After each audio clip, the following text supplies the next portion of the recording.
અને તમારા માટે છે ને નવી ચેનલ લઈને આવી રહી છું, મારી નવી ચેનલ. તો એનું નામ છે મંગુની મંગુગીરી. તો મારી ચેનલને છે ને લાઈક શેર ને સબસ્ક્રાઈબ કરવાનું ભૂલતા નહીં. અને પેલું આવે ને બેલ આઇકોન એને દબાઈ દેજો. ટીડિંગ.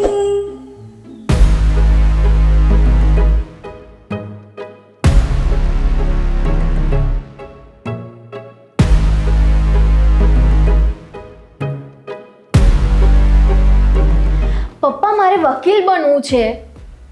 શું બોલી? સાંભળ, તારે વકીલ પણ નથી થવાનું અને કોલેજ ભણવા પણ નથી જવાનું. અરે તને ખબર છે, તને જોવા માટે છોકરાવાળા આવી ગયા છે, એટલે આપણે તારી સગાઈ નક્કી કરવાની છે, સમજી? નહીં પપ્પા, હું વકીલ જ બનીશ. એટલે વકીલ એટલે પેલી તારી બેનપણી, તારી ફ્રેન્ડ પેલી મંગુ ગાડી જેવું વકીલ થવું છે? નહીં, મેં તમને કીધું ને પપ્પા, હું વકીલ જ બનીશ. શું બોલી? તારે વકીલ બનવું છે? સાંભળી લે, તારે વકીલ પણ નથી થવાનું અને ભણવા પણ નથી જવાનું, કોલેજ બંધ. અરે તને જોવા માટે કાલે છોકરાઓ વાળા જોવા આવે છે અને તારું લગ્નનું નક્કી કરીએ છીએ. ના ના, મારે લગ્ન નથી કરવા. તને ખબર છે એ તારી વકીલ મંગુ એના પતિ જોડે કેવા કામ કરાવે છે? અરે બિચારા પાસે ઝાડુ મરાવે અને બિચારો એનો પતિ માર ખાતા ખાતા બધું સહન કરતો હોય. અરે પપ્પા, એ તો એ બંનેનો પ્રેમ છે. એ એમનો પતિ મંગુબેનને સપોર્ટ કરે છે. મારે પણ મંગુબેનના પતિ જેવો પતિ જોઈએ છે કે એ મને સપોર્ટ કરે. કાકા, આ તમને લોકોને છે ને આ બૈરાઓનો સપોર્ટ કરે, બૈરાઓને મદદ કરે ને એવા પુરુષો બિચારા લાગે, અને બૈરાઓ ઉપર હુકુમ ચલાવે ને એવા આદમીઓ તમને આમ મરદ લાગે, હે ને કાકા? પાછું વાવાઝોડું કઈથી આવ્યું? જય બજરંગબલી, બજરંગબલી. કાકા, હું તો તમને પગે લાગતી હતી. નહીં, તું દૂરથી જ મને પગે લાગજે. મારે જ્યારે જરૂર પડશે તો મારો પગ બંને લાંબા કરી દઈશ.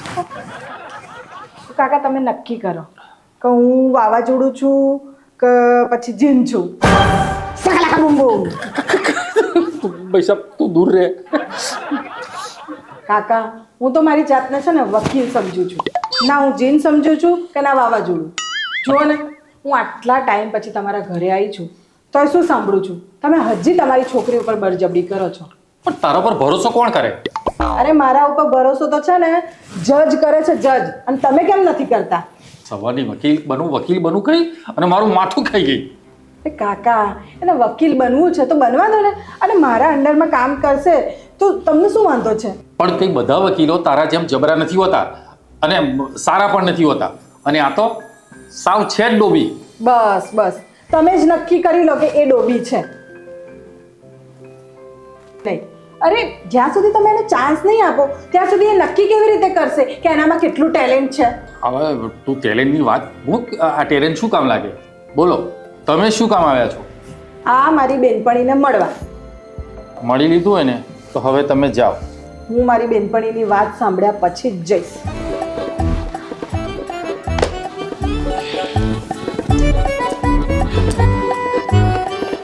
રમણ કાકા છે ને, એમને હું સારી રીતે ઓળખું. એ તારા પપ્પા છે ને, પણ તું નહીં ઓળખતી હોય એમને. હું એમને સારી રીતે ઓળખું. છોડ એમની બધી વાતો.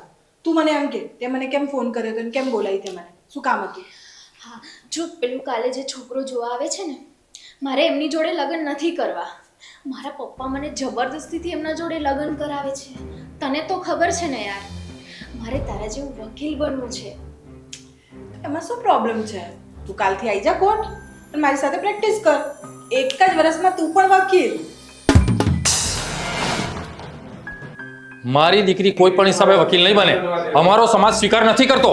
ઓ કાકા, આ તમારા સમાજની તો એસી કી તેસી. અને અત્યારે કઈ છોકરી પોતાના પગ ઉપર ઊભી નથી. અમારા સમાજની છે ને પીપોડી વગાડવાનું બંધ કરો. આ જૂના જમાનામાં છે ને, તમે બહાર નીકળો.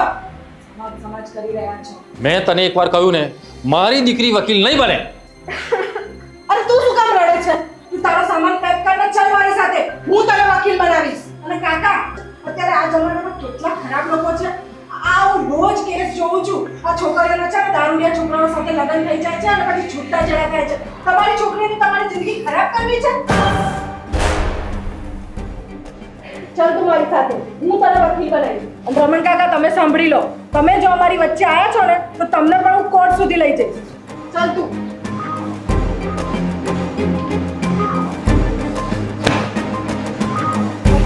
આટલો ચમ હલે છે? સીધો ઊભો છું એકદમ. તમે હલો છો. હું નથી હલતી. કામ શું હતું? આ રમલીનો કેસ તમે લીધો છે? હા. પેલી નોટિસ તમે મોકલી છે? અચ્છા, આ રમણ કાકાએ જે છોકરો રમલી માટે પસંદ કર્યો એ આ જ છે. હા તો મોકલી છે, તો શું છે એનું? તો હવે એનું શું કરવાનું છે? તમારા ઉપર કેસ થયો છે. 3 દિવસ પછી પોલીસ આવશે ને તમને ઉઠાઈને લઈ જશે. બીજું તો શું? પોલીસ મને ઉઠાઈને લઈ જશે? હા, તમને ઉઠાઈને લઈ જશે. અને એ પાછી છે ને પેલું લેડીઝ પોલીસ આવશે અને ઉઠાઈને લઈ જશે ને ગંડેરા ભાગી નાખશે તમારા. તમે આવું ને આવું કરશો ને, આ પિયક્કડ બનીને ફરશો ને તો હવે એને પાછું કરવું હોય અને કશું થાય નહીં એવું કરવું હોય તો શું કરવાનું? એના માટે છે ને તમારે સુધરી જવાનું. કેમ કે રમલી છે ને એ હવે બનવાની છે વકીલ. અને તમે વકીલના પતિ બનશો ને તો આવા નહીં રહેવાનું. તમારે છે ને આ દારૂ પીવાનું છોડવું પડશે. તો જ હું આ છે ને પેલો કેસ કરેલો છે ને એ પાછો લઈશ. તો હું દારૂ પીવાનું છોડ દઈશ તો કેસ પાછો લઈ લેશો? હા, લઈ લઈશ. હાવ 12મી ફેલ. તો આ તમારે છે ને હવે આ ખેતી કરવી પડશે અને રમલી કરશે નોકરી. સમજણ પડી? તો હું કેસ પાછો લઈશ, નહીં તો નહીં લઉં. ભલે રમલી નોકરી કરતી, હું ખેતી કરીશ. અને મારી માની સોગન દારૂ છોડી દીધો આજથી, સાહેબ. એવું હું એમને ના માનું.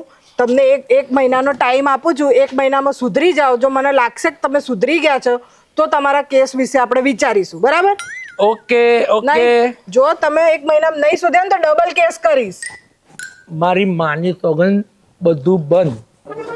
હવે હું જાઉં? હા તે જાઓ. Thank you madam, thank you. કેવા લોકો હોય છે બાપરે. The next day.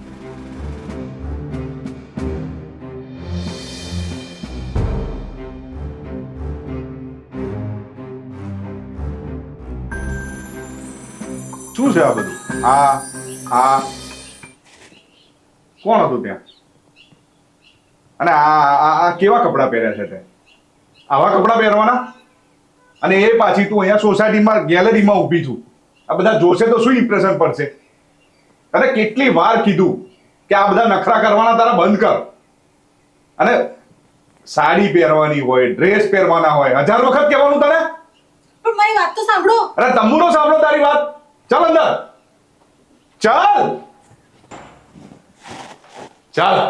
ચાલ અંદર. તને 1000 વાર કીધું કે આવા બધા કપડાં પહેરીને નહીં ફરવાનું, તો બી તું પહેરે છે. અને આ બધું શું હતું? સોસાયટીમાં બધા જોવે એની તને ખબર નહીં પડતી? મને નહીં કહેવાનું, હું આવા જ કપડાં પહેરીશ. ઓ તારા બાપાના ઘેર તું આવા કપડાં પહેરીને ફરતી હતી? અને લગ્ન પહેલા તો તું સતી સાવિત્રી થઈને ફરતી હતી. પપ્પાને વચ્ચે નહીં લાવવાનું. પપ્પા એટલે શું? પપ્પાના વચ્ચે નહીં લાવવાના. પપ્પાને એટલે શું? પપ્પાને હે? મારા ઘરે તારે આવા કપડાં નહીં પહેરવાના, આવી રીતે નહીં ફરવાનું. કાલથી તું સારા કપડાં પહેરીને ફરીશ. ડ્રેસ પહેર, સાડી પહેર, એવું બધું પહેર. હા, હું તો પહેરીશ. તમારો તો ધંધો ચાલતો નથી, 2 પૈસા કમાવી નથી શકતા, એટલે મારા ઉપર ગુસ્સો કાઢો છો. ચૂપ! જો હવે એક અક્ષર બોલીને તો તારું ઘરું દબાઈને માર નાખીશ.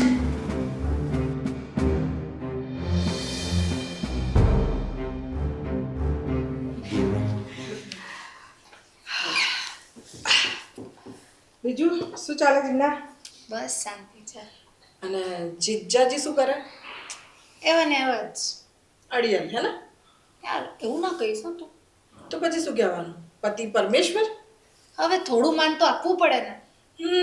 આપવું પડે. તને આવા કપડાં જો પહેરવા દે છે નહીં? મને બધી ખબર છે એ તને આવું કશું પહેરવા નથી દેતો. તું આવા કપડાં પહેરે છે ને એટલે બહુ જ ઝઘડા કરે છે. અને તમારા કેટલા ઝઘડા થાય છે ને આખી દુનિયાને ખબર છે. પાછી કહે છે અડિયલ નહીં કહેવાનું, પતિ પરમેશ્વર કહેવાનું. આજકાલ શું કરે છે? શું ધંધો કરે છે? બધા ધંધામાં મીંડા વાળ્યા. કંઈક 2-3 ધંધા કર્યા હતા, એમાં શું થયું? એવું જ બધું ફિલ્મારી વાત તો માનતો જ નથી. તો પછી કરે છે શું એ? અત્યારે તો રિક્ષા ચલાવે છે. હે? રિક્ષા ચલાવે છે? જો ઓફિસ હતું, ઘર હતું એ વેચી કાઢ્યું અને પછી જે પૈસા બચ્યા એ લઈને રિક્ષા ફેરવે છે. તો પછી તું શાના માટે આવી છે?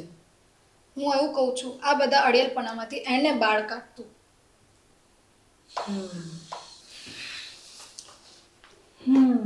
એટલે તું એવું ચાહે છે કે આપણે તારા પતિ પર કેસ કરીએ, હે ને? પણ કયા ગ્રાઉન્ડ ઉપર કેસ કરીશું? હા, એ તને તારી મનપસંદના કપડાં નથી પહેરવા દેતો, એના ઉપર કેસ કરી શકીએ. એ તો હવે તું વકીલ છે, એ બધું તું જાણ. પણ હા, એવું કંઈ ના કરતી કે અમારા બંને વચ્ચે ડિવોર્સ થઈ જાય. અરે, હું કોઈના ડિવોર્સ નથી કરાવતી. પતિ પત્ની ખુદ ડિવોર્સ લેવા માંગતા હોય એમાં હું શું કરું? કંઈક કર યાર તું.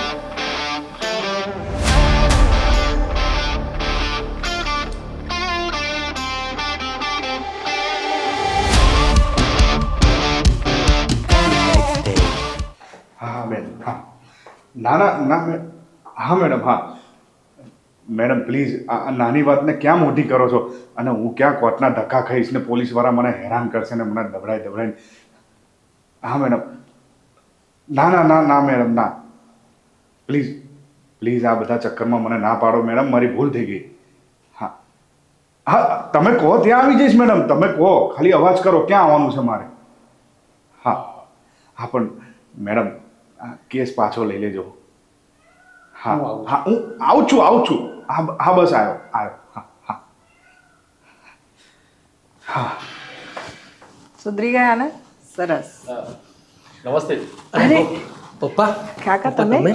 હા, થેન્ક યુ મંગુ, તારો ખૂબ ખૂબ આભાર. તે તો ચમત્કાર કરી દીધો. હો, આ મારા અવળા માર્ગે ચાલનાર જમાઈને તે લાઈન પર લાવી દીધા. અરે મારી દીકરીને તો તે વકીલ બનાવી દીધી. ખરેખર હો મંગુ, તારા જેવી જો છોકરીઓ આ સમાજને મળે ને તો સમાજ ક્યાંથી ક્યાંય નીકળી જાય. એકદમ સાચી વાત છે પપ્પા. મારા જેવા ભટકેલા માણસને સીધો રસ્તો દેખાડી દીધો અને મને રમીલા જેવી સુંદર અને ભણેલી ગણેલી છોકરી અપાવી. Thank you so much Manguben, thank you so much. અરે ના. અને કાકા, હા. તમને કહી દઉં છું, હવે સમાજની રટ ના લગાવતા. અને તમે હવે વ્યસનના રવાડે ના ચડતા. બિલકુલ નહીં, તો તમારા બંનેનો પીછો હું નહીં છોડું. ક્યારેય નહીં થાય એવું. અને હા, અને આજે છે ને રમીલા પહેલો એનો કેસ જીતીને આવી રહી છે, તો ઘરે જાઓ અને એનું સ્વાગત કરો. સાચી વાત છે. કુમાર, ચાલો આપણે એનું સ્વાગત. બિલકુલ પપ્પા, થેન્ક યુ.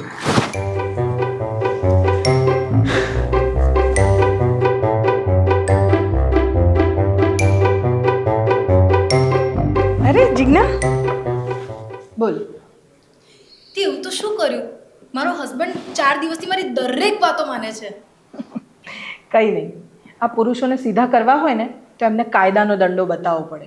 બસ તારા હસબન્ડને મેં કાયદાનો દંડો બતાવી દીધો એટલે સીધો થઈ ગયો છે. એટલે જ લોકો વકીલોને સલામ કરે છે.